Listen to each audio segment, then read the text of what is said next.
The Sodder family consisted of George and Jenny Sodder, and their 10 children, who lived in Fayetteville, West Virginia, in the United States.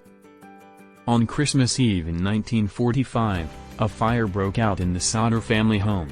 George, Jenny, and 4 of their children managed to escape, but 5 of their children were missing and presumed dead.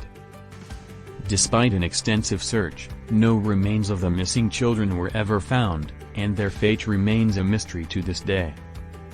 The circumstances surrounding the fire were suspicious, and many people believe that the children were not actually killed in the fire.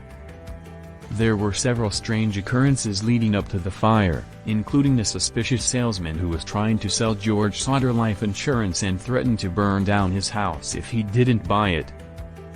The Sodders believed that their children may have been kidnapped, possibly as part of a scheme to extort money from them. A woman who claimed to have seen the missing children in a car with out-of-state license plates shortly after the fire was never identified. A series of strange phone calls to the Sodder home in the years following the fire fueled speculation that the children may have been alive and trying to contact their family.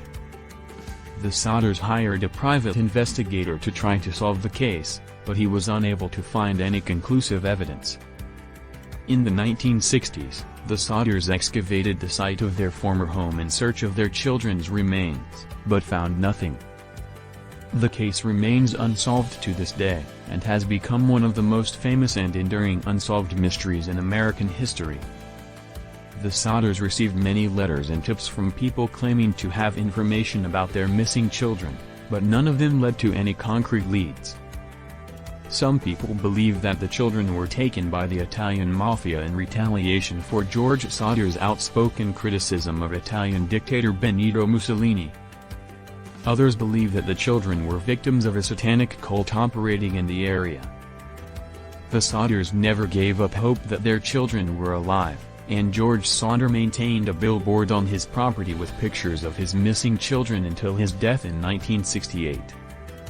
In 2013, a blogger claimed to have solved the case, but his theory has been widely discredited.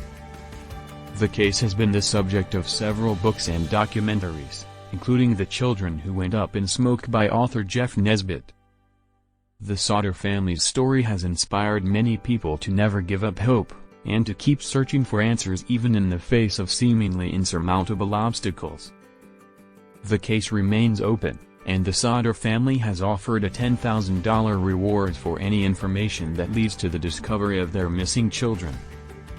The strange disappearance of the Sodder children is a haunting reminder that sometimes, even with the best efforts of law enforcement and private investigators, some mysteries may never be solved.